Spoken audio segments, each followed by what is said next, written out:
wow, la verdad que yo he disfrutado mucho el estudio en esta epístola y es por eso que queremos continuar hoy. Este es el pasaje que nos toca hoy estudiar y hemos titulado este estudio La disposición del cristiano auténtico ante la muerte y la vida. Ahora, por favor, presten atención. Si usted está prestando atención hoy, a lo mejor usted dice, pastor, usted se equivocó. Eso está al revés. La disposición del cristiano ante la vida y la muerte. Pero no, el apóstol Pedro no se equivocó. Cuando él habló de la muerte primero y después de la vida. Y si usted recuerda eso nada más en esta mañana, usted va a captar el mensaje que Dios nos da a través del apóstol Pedro en este pasaje. Le vamos a pedir al hermano Alonso que por favor venga y nos ayude con la lectura del pasaje que vamos a estudiar esta semana y la próxima. Buenos días, hermanos. Continuando con nuestro estudio en la primera carta de Pedro, nos encontramos comenzando el capítulo 4. Puesto que Cristo ha padecido por nosotros en la carne, vosotros también armaos del mismo pensamiento, pues quien ha padecido en la carne terminó con el pecado, para no vivir el tiempo que resta en la carne, conforme a las concupiscencias de los hombres, sino conforme a la voluntad de Dios. Basta ya el tiempo pasado para haber hecho lo que agrada a los gentiles, andando en lascivias, concupiscencias, embriagueces, orgías, disipación y abominables idolatrías. A esto les parece cosa extraña que vosotros no corráis con ellos en el mismo desenfreno y disolución y os ultrajan. Pero ellos darán cuenta al que está preparado para juzgar a los vivos y a los muertos, porque por esto también ha sido predicado el evangelio a los muertos, para que sean juzgados en carne según los hombres, pero vivan en espíritu según Dios. Amén. Amén. Gracias, hermanos. Oremos una vez más, hermanos. Padre, gracias te damos por la bendición que es nuestra, Señor, poder reunirnos aquí y cantarte esos coros navideños que siempre nos llenan de lindos recuerdos de nuestra niñez y de todos los años en que los hemos cantado. Dios, te damos gracias. Te damos gracias que esta noche, si tú permites, vamos a poder disfrutar de la confraternidad, del compañerismo, de los hermanos y de toda la buena comida que las damas y los hermanos también que van a cooperar con ella nos van a brindar en esta noche. Queremos, oh Dios, que al final de este día que tú estés contento con nosotros y las cosas que hicimos para celebrar la Navidad. Y te pedimos, oh Dios, que tú nos acompañes con tu presencia todo este día y siempre. También te pedimos, oh Dios, que ahora mismo nos des una mente alerta, clara. Ayúdanos a despertar, ayúdanos, oh Dios, a prestar atención a este mensaje que tú nos traes desde la pluma del apóstol Pedro. Queremos aprender, oh Dios, lo que él está diciendo aquí. En el nombre de Cristo te lo pedimos. Amén.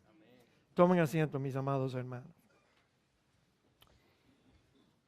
¿Sabían ustedes que muchos cristianos piensan que los pastores se las saben todas?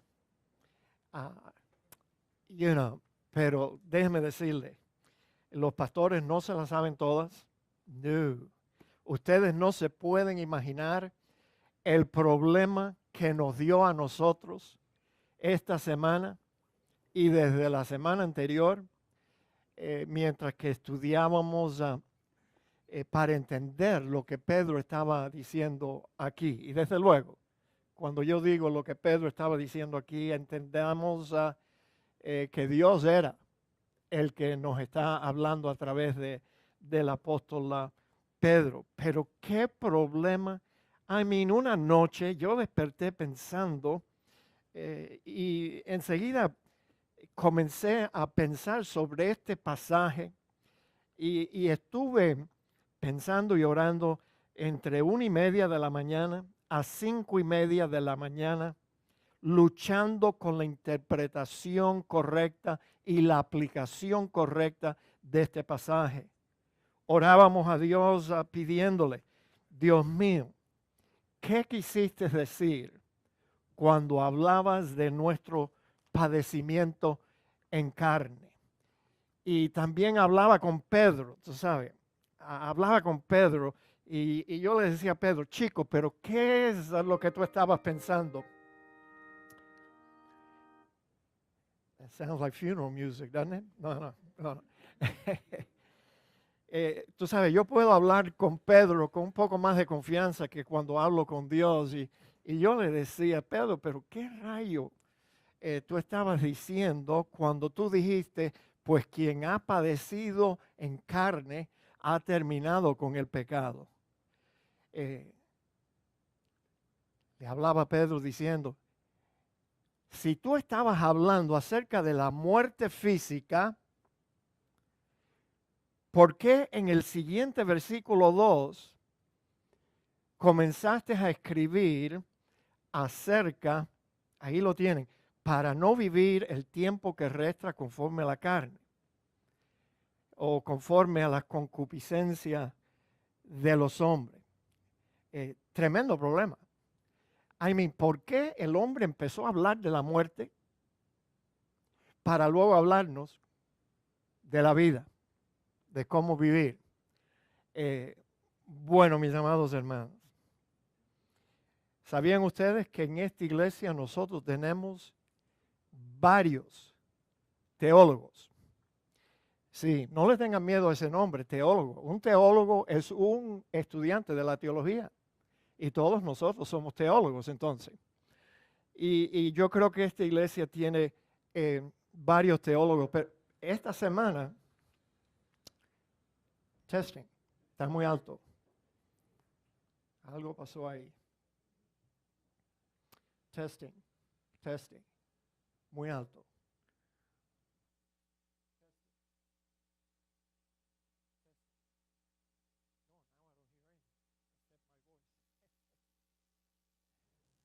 Testing. Este no suena. Testing. La lucha de nosotros porque queremos que este mensaje quede grabado y después el hermano Willy lo va a poner en YouTube y entonces tiene que estar al nivel correcto. Yo quise escuchar el mismo mensaje que ustedes escucharon la semana pasada cuando yo no estuve y predicó el hermano Miguel Ángel Consuegra, pero él no usó el micrófono, entonces yo no oí nada. Ustedes lo oyeron, pero yo no lo pude oír porque no salió el mensaje. Yo veía sus labios moviéndose, pero nada. Pero bueno, yo creo que va a salir ahora. Gracias, hermano Milton. ¿Qué yo estaba diciendo? Ayúdame, que ya a mí se me olvida. Entonces, miren esto, hermano. No sé si ustedes comprenden la lucha que tuvimos, porque puesto que Cristo ha padecido por nosotros en la carne, vosotros también armaos del mismo pensamiento. Está hablando de la muerte. Pues quien ha padecido en carne terminó con el pecado para no vivir el tiempo que resta en la carne. Bueno, te digo que 2 hermanas me ayudaron esta semana a entender ese pasaje. ¿Qué te parece? Cada vez que Dios quiere humillar a este servidor, me trae una enseñanza de la boca de una mujer. Siempre me pasa, chicos, yo no sé por qué. Pero bueno, ellas me ayudaron para que yo me diera cuenta por qué este hombre está hablando de la muerte primero y después de la vida. Vamos a cortar un poquito el pasaje. Puesto que Cristo ha padecido por nosotros en la carne, vosotros también armados del mismo pensamiento. Pues quien ha padecido en la carne terminó con el pecado, para no vivir el tiempo que resta en la carne conforme a las concupiscencias de los hombres, sino conforme a la voluntad de Dios. Vamos a achicarlo todavía más, porque solamente vamos a poder estudiar esta mañana el primer versículo. Ni siquiera vamos a llegar al segundo. Lo siento, venga el próximo domingo y entonces trataremos de continuar el pasaje. Dice, puesto que Cristo ha padecido por nosotros en la carne, vosotros también armaos del mismo pensamiento, pues quien ha padecido en la carne terminó con el pecado. Ahora, ya nosotros en el estudio de esta epístola hemos visto que el apóstol Pedro utilizó varias veces ya la expresión en la carne o la carne, y él se estaba refiriendo a un padecimiento, sin duda, en el cuerpo físico. ¿Se acuerda? Cristo, cuando él dice aquí que Cristo padeció por nosotros en la carne, estaba hablando del sufrimiento, de la tortura y de la muerte de Cristo por nosotros en la cruz. Ahora, en este versículo 1, Pedro estaba tratando de motivar a sus lectores, que no sé si usted recuerda, pero cuando comenzamos este estudio vimos que estos cristianos a los cuales Pedro se estaba dirigiendo estaban padeciendo persecución por la causa de Cristo e inclusive estaban afrontando algunos de ellos la posibilidad del martirio. Ahora, Pedro no solo quería enseñar a estos hermanos y por extensión, desde luego, a todos nosotros, para que ellos pudieran enfrentar la muerte, sino que Pedro sabía que el cristiano que sabe cómo morir, ese cristiano iba a aprender cómo vivir. Ahí está la clave. Pedro dice, puesto que Cristo padeció por nosotros en la carne, nosotros debemos tener la misma actitud, la misma disposición y armarnos de ese pensamiento. Si Él murió por nosotros, se espera que todos yo dije, los cristianos auténticos estén dispuestos a morir por Él si tenemos que morir por Él. Estemos dispuestos a padecer cualquier cosa por causa de la justicia. Digan amén. Eso es lo que Dios espera de todos los cristianos. ¿Se han dado cuenta que últimamente yo vengo utilizando el calificador auténtico cuando hablo de los cristianos? Antes yo decía los cristianos, y ahora digo los cristianos auténticos. Yo creo que eso es fácil saber por qué estamos tratando de hacer eso. Y calificamos a los cristianos auténticos porque todos nosotros sabemos que no todo el que dice Señor, Señor va a entrar en el reino de los cielos. O sea, no todo. Oye, es fácil decir, no, yo soy cristiano. Pero a veces eso no es conforme a la realidad, no es lo cierto. Y entonces por eso hablamos de los cristianos auténticos. Y yo dije que se espera de un cristiano auténtico que tenga la misma actitud, la misma disposición que tuvo Cristo cuando Él dio su vida por nosotros. Ahora noten lo que ayudó a nuestro Señor Jesucristo a enfrentar la muerte. Aquí hay un mensaje total en este solo versículo. En Hebreos 12, 1 al 3. Por tanto, nosotros también, teniendo en derredor nuestro tan gran nube de testigos, despojémonos de todo peso y del pecado que nos asedia, y corramos con paciencia la carrera que tenemos por delante, puestos los ojos en Jesús, el autor y consumador de la fe, el cual, por el gozo puesto delante de él, sufrió la cruz. Eso fue lo que le ayudó al Señor Jesucristo caminar hacia Jerusalén sabiendo que ahí le esperaba todo ese padecimiento. Menospreció el oprobio y se sentó a la diestra del trono de Dios. Considerar aquel que sufrió tal contradicción de pecadores contra sí mismo, para que vuestro ánimo no se canse hasta desmayar, porque aún no habéis resistido hasta la sangre o hasta la muerte, combatiendo contra el pecado. Sí. ¿Cuál fue la fuerza motivadora de Cristo para enfrentar la muerte? Fácil, la vemos aquí.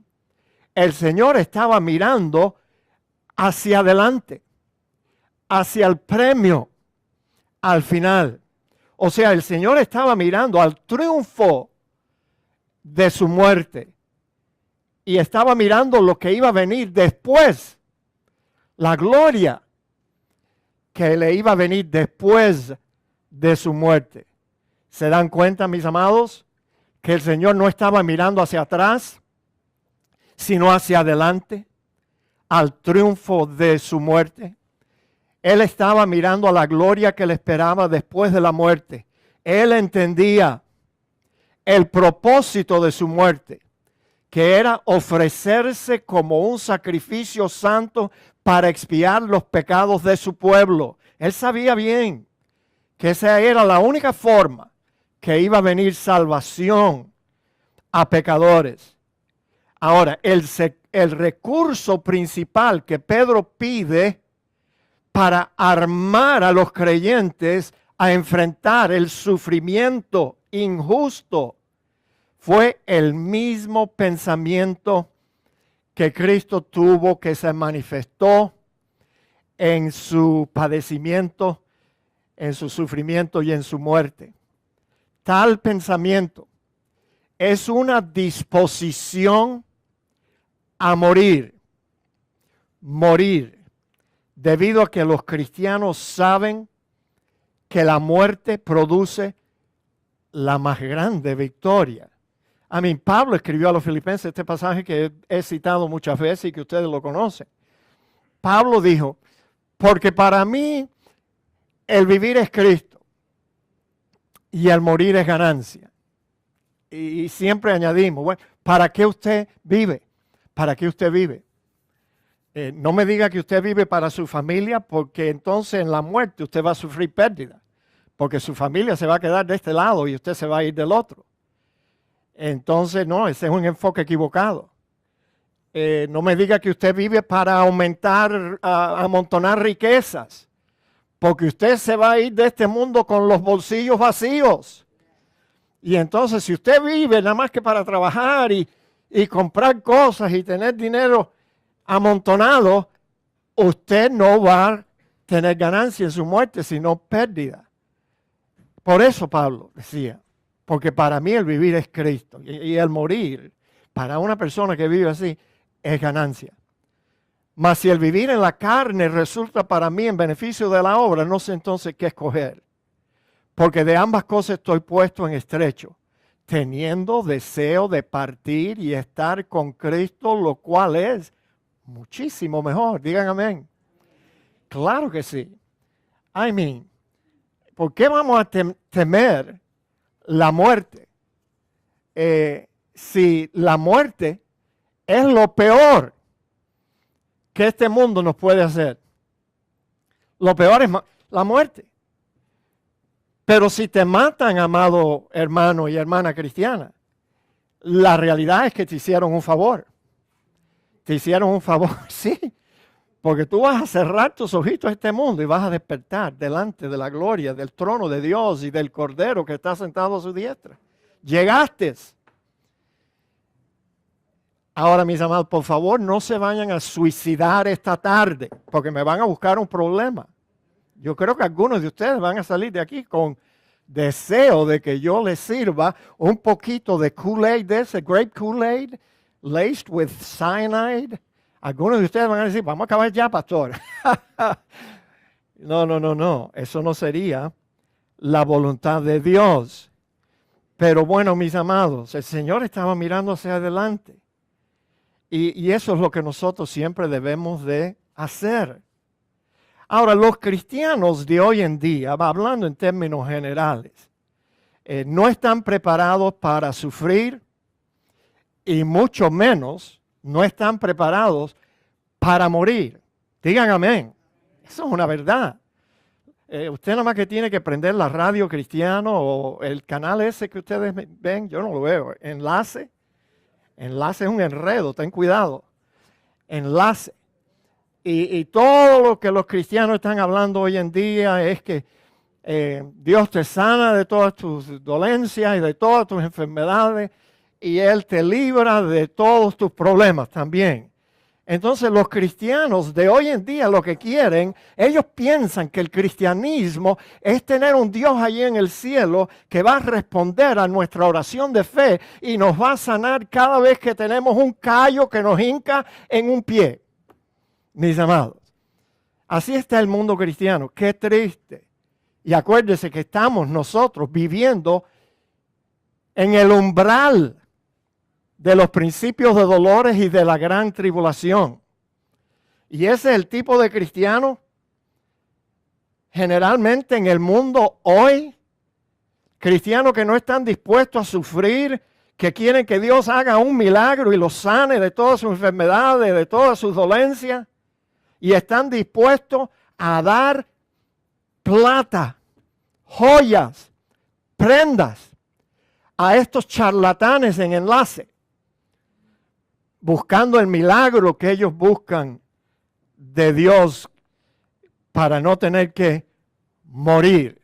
No, los cristianos no quieren sufrir, no quieren morir tampoco. Puesto que Cristo ha padecido por nosotros, dice Pedro, en la carne, nosotros también debemos de armarnos del mismo pensamiento. O sea, Cristo padeció en su carne. Nosotros debemos de estar dispuestos, a experimentar el mismo sufrimiento de Cristo. El verbo que Pedro utilizó aquí, traducido armaos, significa ponerse como armadura. Y en el contexto de este pasaje significa armarnos con la misma actitud o armarnos con la misma disposición que tuvo Cristo. Ahora fíjense, otra fuerza motivadora. Ya vimos la primera, que Cristo siempre estaba mirando a lo que le esperaba después de la muerte. No estaba mirando para atrás. Pero otra fuerza motivadora para enfrentar la muerte, la vemos también aquí en este pasaje que Pedro nos ofrece. Puesto que Cristo ha padecido por nosotros en carne, vosotros también armaos del mismo pensamiento.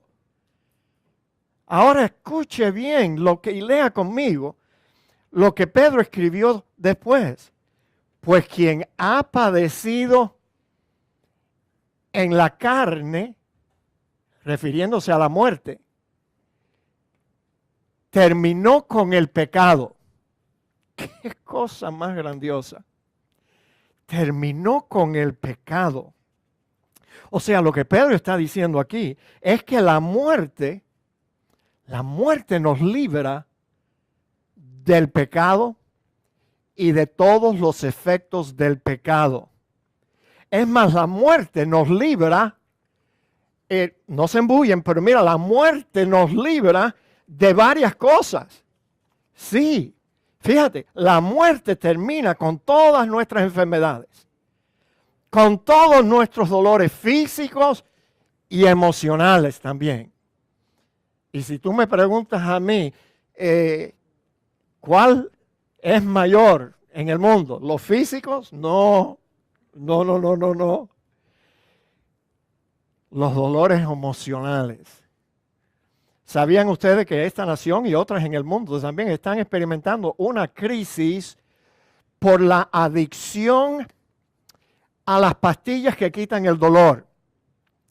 Heroin, morphine, Oxycontin.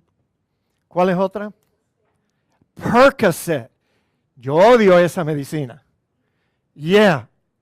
Pero tú sabes, tienes una operación y el médico, la hermana Amalia me dijo, pero no, ya Amalia sabe. La hermana Amalia tuvo una operación pequeña, realmente fue pequeña, fue seria, pero fue pequeña. Y el médico enseguida, una receta de Percocet. Lo mismo hicieron conmigo cuando yo tuve una operación en una hernia que yo tenía, grandota la hernia. Es más, la tripa esa ya se me salió y me está molestando de nuevo, pero bueno, voy a tener que tener otra cirugía.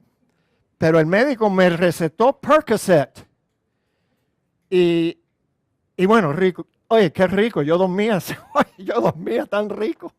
Nada más que despertaba cuando tenía hambre para comer. Y me zumbaba otra pastilla. Y el médico me había recetado 2 a la vez. Pero yo solo me tomaba una. Y yo dormía rico, yo creo que yo estaba en las nubes.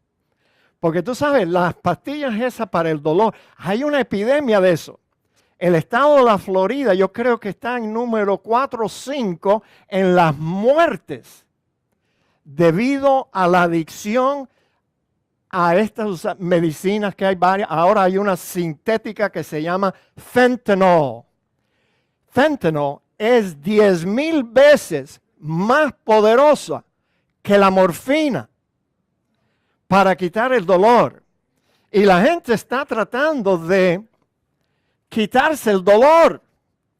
Y estas medicinas no solamente te quitan tus dolores físicos un poco, pero mira, te ayudan a quitarte los dolores emocionales. Por eso la gente está, buscando. Give me morphine, give me fentanyl, give me Oxycontin, give me oxycodone. Todas esas medicinas que quitan el dolor, la gente a veces comienza tomándosela por el dolor físico, pero terminan hooked, porque les ayuda a manejar un poquito el dolor emocional. Yo tomé esas pastillas, ¿cuántos días, Rita? ¿3? ¿4 días? 3 días o 4 días. Bueno, no, a mí no me da pena. Tú sabes, después de 3 días yo me di cuenta que no podía ir al baño. Y yo soy comelón. Y entonces yo comía, pero no podía ir al baño, Después de 3 o 4 días, 3 días yo creo que fue, yo dije, Rita, llama a ese médico. Yo creo que él me amarró la tripa esa y no me deja. Enseguida Rita llamó y estaba una doctora cogiendo las llamadas y Rita le dice a la doctora, mi esposo quiso que yo la llamara porque él no puede ir al baño. Y ella le contestó, eso es el Percocet. Yo dije, ¿really? El Percocet es lo que me está causando esa molestia. Entonces fui al inodoro de mi casa, abrí el pomo, las eché ahí todo. Flushed them down. Percocet. Y entonces, esa noche me acosté. Yo solo tomé esas pastillas, la mitad de la receta. ¿Qué hubiera pasado si yo hubiera tomado 2 y 2 y 2? 2 en la mañana y 2 en la noche. No, yo una sola. Y en 4 días. Esa noche, yo empecé a sudar esa noche. Yo despertaba a Rita 2 veces esa noche y Rita, tómame la temperatura, que yo creo que yo tengo fiebre, me está cayendo un flu, un catarro, porque me siento horrible, me duele todo el cuerpo. Y ¿tú sabes lo que era? No tenía fiebre. Los sudores no era porque tenía fiebre o catarro, nada.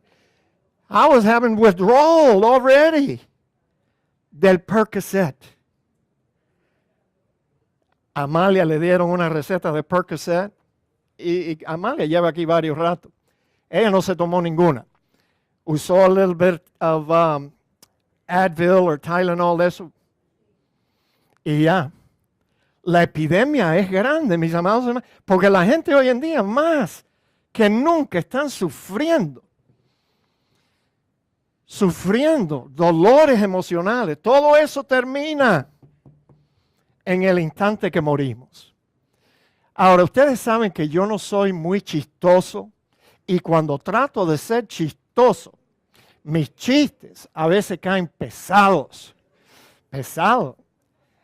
Me acuerdo la hermana Agatha Downs, la suegra de Gerardo.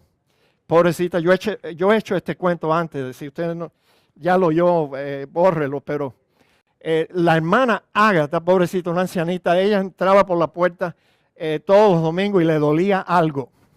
Le dolía la rodilla o la pierna. Ay, pastor, hoy me duele la espalda. Ya al final yo le preguntaba, Agatha, ¿qué te duele hoy? Porque ella estaba toda adolorida, pobrecita. Y un día se me ocurrió decirle a doña Agatha, Agatha, pero tú no sabes que ya encontraron el remedio para la artritis. Y enseguida sus ojitos se pusieron así, tú sabes. Ay, pastor, dígame, ¿cuál es? Yo le dije, Agatha, la cura para la artritis es la muerte. Porque cuando tú te mueras, no te va a doler nada. Agatha no me quiso hablar por 3 domingos más, tú sabes. Sabe Dios lo que ella llegó a la casa diciendo de mí, Gerardo, pero bueno. Pero tú sabes, hoy Agatha Down está en el cielo. Ya ella pasó a la eternidad, está con el Señor. Hoy, yo creo que Eva comprende. Y se da cuenta que lo que yo le dije, aunque fue una broma pesada, un chiste malo, pero hoy en día, a Agatha no le duele nada, chicos, nada, ni un callo. Porque la muerte termina con todas nuestras enfermedades, todos nuestros dolores físicos y emocionales. La muerte también, escucha esto, te libra del matrimonio. ¡Qué bueno, chicos! No se vayan a suicidar esta tarde, por favor. Sí, la palabra de Dios dice en Romanos 7, porque la mujer casada está sujeta por la ley al marido mientras éste vive. Pero si su marido muere, ella aquí queda libre del marido. Díganme, hermanas. Así que, hermanas, si tu matrimonio se ha convertido en una pesadilla porque te casaste con un hijo de Satán, cobra ánimo. El día que tu esposo muere, tú puedes correr por todo dentro de tu casa cantando el corito ese que dice, libertad, libertad, oh, qué buena. Pero te aconsejo, no vayas a salir al patio cantando eso, porque tú sabes, los vecinos, ellos van a decir, mira eso, el marido no se ha enfriado todavía. Y ya está cantando y bailando. No, es lo mismo para el marido. Gracias, hermana Thelma. Lo mismo para el marido. Hermano, fíjate, si tú te casaste con una verdadera hija de Jezabel, ten ánimo. Porque después que tú mueras, vas a quedar libre de esa agonía. Sí, ahí terminó el matrimonio. Yo les he contado que yo lo estoy esperando. El día que entremos en el cielo, la hermana Rita va a venir corriendo a darme un beso, un abrazo, y me va a decir, ¡mi nené! Yo le voy a decir, ¡mi nené! De eso nada. Ya eso cambió. Olvídate, ya yo no soy tu nené, ahora yo soy tu hermano en Cristo, así que olvídate de lo demás. That's it. La muerte nos libra de la muerte. Y la muerte nos libra de otras cosas también.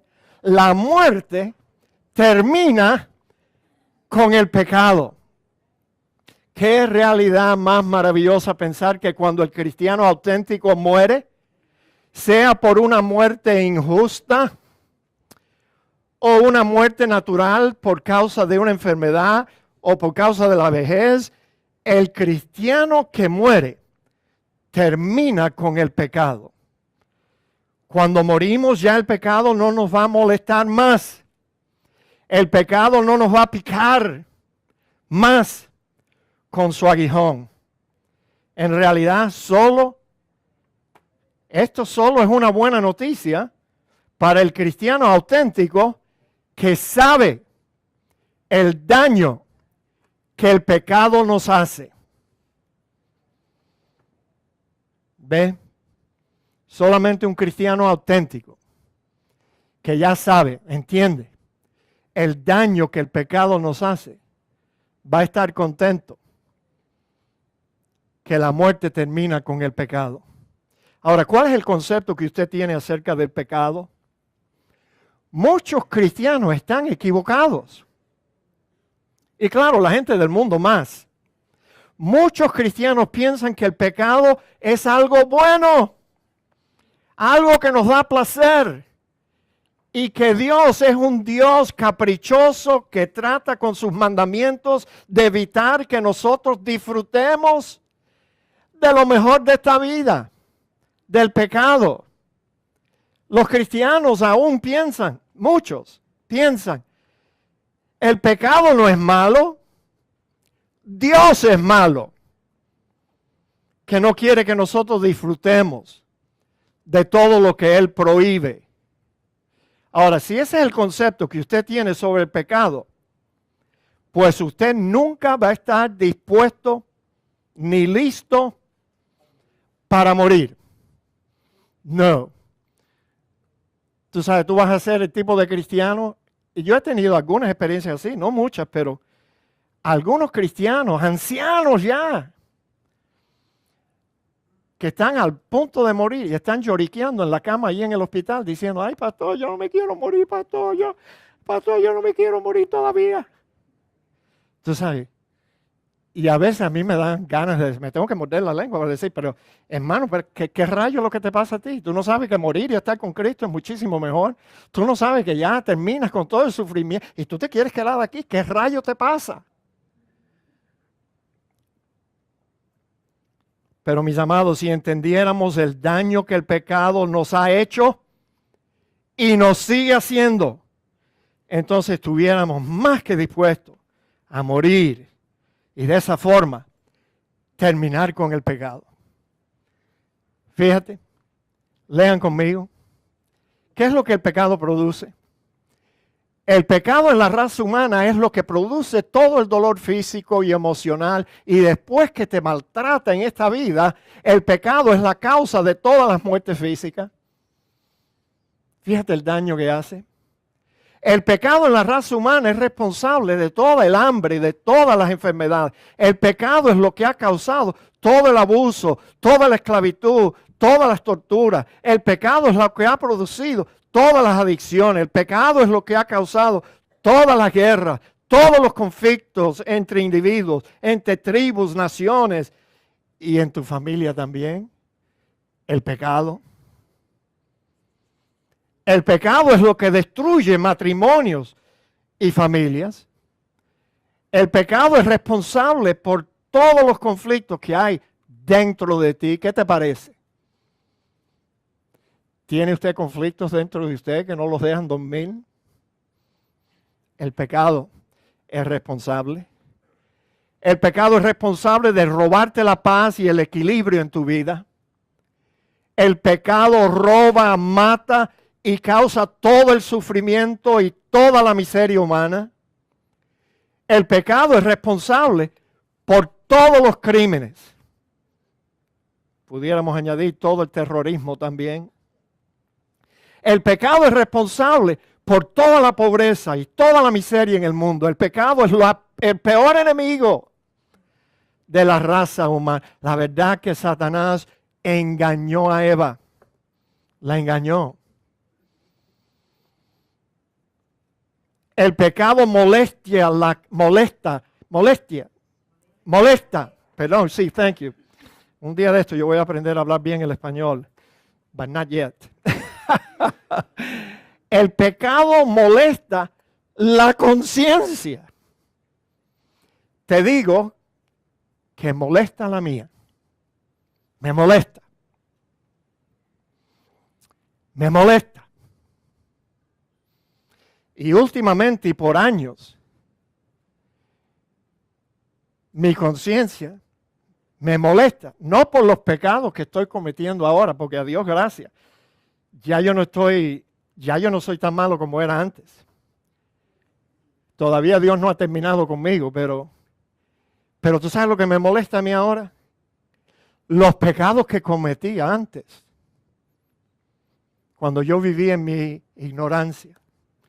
Y yo le cuento a varios hermanos, y ellos me aconsejan, pero José, tranquilo, ya Dios te perdonó. Y yo respondo, sí, yo lo sé. El problema es que yo no me quiero perdonar yo. Entonces me molesta. Y el diablo es un experto, tú sabes, a usar la pantalla de mi mente para hacerme recordar. A cada rato me está atacando. Y viene a mí y dice, ¿y tú crees que tú eres un santo? ¡Ja! ¿No te acuerdas? Entonces el pecado molesta. Ahora, hermanas, fíjense, déjenme hablarles a ustedes en un lenguaje que ustedes pueden entender. Todas las arrugas y las líneas feas esas que tú ves cuando miras en el espejo, todas tus canas son producto del pecado. Digan amén. Si el pecado no hubiera entrado en el mundo, viviéramos saludables y eternal young. Sí, pero ahora ustedes tienen que ser clientes de la hermana Mayra Tolentino. Oye, cómo sufren las damas para lucir bien. Yo sé que ya you gave up, ¿verdad, hermana Alma Luz? Ya. Pero las hermanas se tienen que pintar el pelo todos los meses. Óyeme, qué cosa más grande. Por eso yo no dejo que Rita se pinte el pelo. Yo dije, no, mija. Imagínate las toneladas de dinero que se gastan las mujeres. Y la hermana Tolentino estaba pelando. Ya yo me pelo también aquí porque es más cómodo. Tú sabes, ya no tengo que ir a una barbería, sino que ella me pela aquí rápido, aquí cuando está pelando a otras hermanas. Y yo me di cuenta esta semana que María usa una pasta que sale. Yo no sabía ni que eso existía, hermana. Una pasta que sale de un tubo de pasta, que parece pasta de dientes. Y ella lo mezcla ahí con agua caliente. Y no es con agua caliente, con agua fría. No, pero espérate, esto no es el tinte. No es el tinte, esto es otra cosa. Ella se la está montando a algunas damas aquí encima de la ceja y por debajo de la ceja. Y después le ponía un tape blanco y le hacía psh, instante. Yo no sabía que eso existía. Yo me tuve que acercar, yo dije, pero María, qué maravilla. Y ella me dijo, ¿quiere que le quite la barba fea a esa, pastor? Se la quito. Y dije, no, déjame con mi barba. Ok, hermanos, fíjate, los hombres. Toda pérdida de tu fuerza y vigor, eso también es causado por el pecado. ¿Todavía tú piensas que el pecado es algo bueno? Ayer yo estaba cambiando unos bombillos en las luces aquí en el nursery. Y yo le pedí ayuda al hermano Consuegra. Él me ayudó a poner los tubos aquí en el nursery. Pero yo le dije, no, tengo un tubo aquí dañado en mi oficina. Entonces la hermana Anita vino con los dos tubos y yo me encaramé encima con gran esfuerzo, me encaramé encima del escritorio para cambiar los bombillos. Y tú sabes, yo antes saltaba de encima de mi buró y caía como un gato en cuatro patas ahí, saltar y ¡pum! Pero ayer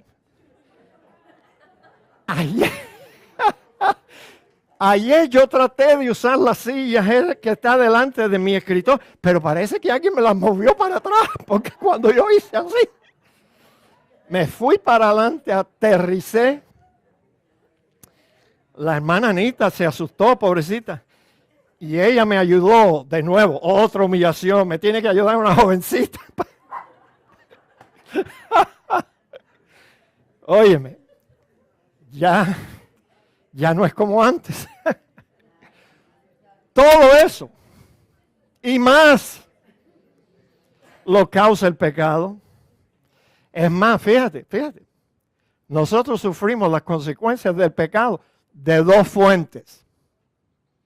Sufrimos de nuestros pecados personales y sufrimos de los pecados que otros hacen en contra de nosotros. Digan amén. Yo conozco la historia de algunos de ustedes aquí, de lo que ustedes tuvieron que sufrir cuando eran niños y me dan ganas de llorar. El día que usted piense que usted tiene un problema, siéntese con Oscar Jiménez, hable con él. Tú vas a ver que tú no tienes ningún problema. Habla, si tú eres una dama, con María Tolentino y que ella te cuente algunas de las experiencias que ella tuvo cuando su esposo la dejó, no por una mona más mona, sino por un mono. Habla con ella. La dejó por un hombre. ¡Qué locura! Y todo lo que ella tuvo que sufrir para criar a sus hijos y alimentarlos. Déjame ver, María no está. No le digan que yo les voy a contar lo que ella me contó. Shh, shh. Es que María lo cuenta todo. Yo sé que ya ella ha hecho este cuento. Ella me dijo que por varios años ella no ponía un arbolito en su casa cuando sus niños eran pequeños. Porque como no tenía dinero para comprarle regalitos de Navidad, ella trataba de ocultar de ellos que era Navidad. No ponía arbolito para que así ellos se levantaran esa mañana y no pensaran, no sufrieran al no encontrar algunos regalos debajo del árbol. Oye, sufrimos por los pecados de otros también. Bueno, si usted quiere una definición del pecado, aquí le ofrezco dos. Bíblica. Todo aquel que comete pecado infringe también la ley, pues el pecado es infracción de la ley. Y sabéis que Él apareció, Cristo apareció, para quitar nuestros pecados. ¿Qué te parece? Cristo no apareció para perdonar nuestros pecados. Sí, eso también. Pero Él apareció para quitar nuestros pecados, quitarnos el cáncer, quitarnos aquello que nos estaba haciendo daño, que nos estaba haciendo sufrir. Y no hay pecado en Él. En Romanos 14:23 vemos allí una definición más amplia de lo que el pecado es. Porque arriba dice que todo pecado es infracción de la ley. O sea, Dios dice, no hagas esto, y lo hacemos. Pecamos cada vez que violamos los preceptos de Dios, los mandamientos de Dios, la voluntad de Dios. Todo eso es pecado, pero este es más amplio. Todo lo que no proviene de fe es pecado. O sea, todo lo que no viene de nuestra creencia en Dios, de nuestra fe y confianza en Dios, todo lo que no viene de nuestra dependencia de Dios, es pecado. Pedro está diciendo que todo creyente auténtico que muere ha terminado con el pecado. Digan, aleluya. Digan amén, aunque sea. Ha terminado con el pecado. O sea, el aguijón del pecado solo puede matarte una sola vez. El pecado ya no te puede hacer más daño. Ya no te puede matar otra vez. Eso es lo que Pablo expresó aquí en 1 Corintios. Cuando esto corruptible se haya vestido de incorrupción y esto mortal se haya vestido de inmortalidad, entonces se cumplirá la palabra que está escrita. Sorbida es la muerte en victoria. ¿Dónde está, oh muerte, tu aguijón? ¿Dónde, oh sepulcro, tu victoria? Ya que el aguijón de la muerte es el pecado. Escuche eso. Lo que produce la muerte física es el aguijón del pecado. Y el poder del pecado es la ley. No es que la ley de Dios sea mala, sino que el pecado se aprovecha del mandamiento para producir en nosotros todo lo que Dios dice. No lo toques, no lo hagas. Entonces, mis amados hermanos, ya que el aguijón de la muerte es el pecado y el poder del pecado la ley, más gracias sean dadas a Dios que nos da la victoria por medio de nuestro Señor Jesucristo. No quisiera usted terminar con el pecado ya. Digan amén. Ahora un resumen. Puesto que Cristo ha padecido por nosotros en la carne, vosotros también, armados del mismo pensamiento. Pues quien ha padecido en carne, terminó con el pecado. Y luego continúa diciendo, para no vivir el tiempo que resta en la carne conforme a las concupiscencias de los hombres, sino conforme a la voluntad de Dios.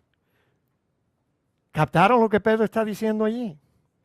¿Por qué él habla de la muerte primero para luego hablar de la vida que nosotros debemos de vivir? Bueno, mira, el cristiano auténtico debe vivir de una de estas dos formas. Debes vivir toda tu vida listo para morir injustamente por la causa de Cristo o por cualquier otra causa, sea una enfermedad, un dolor o la vejez.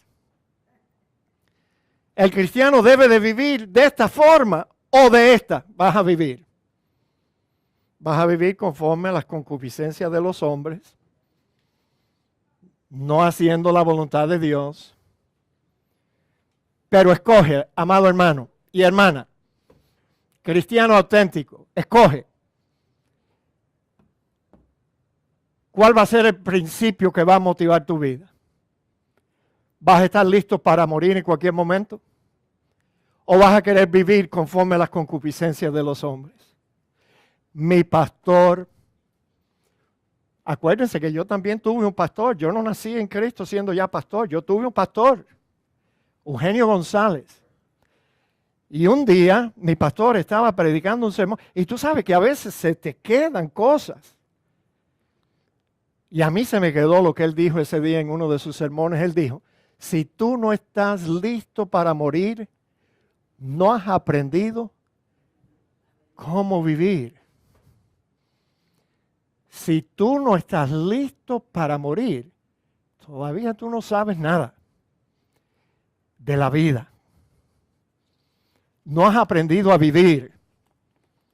Y esa fue la forma que vivieron los apóstoles. ¿Qué hora es? No, ya es muy tarde. Mira, vamos a leer nada más que aquí. Porque nosotros que vivimos, dice Pablo, siempre estamos entregados a muerte por causa de Jesús. O sea, Pablo andaba por todas partes sabiendo, la próxima ciudad me agarran, me meten en la cárcel y me van a ejecutar, me van a morir. Cuando Pablo ya estaba llegando al final de su carrera, no era que Pablo ya era un viejo y pensaba que él iba a morir. No, él no era un viejo.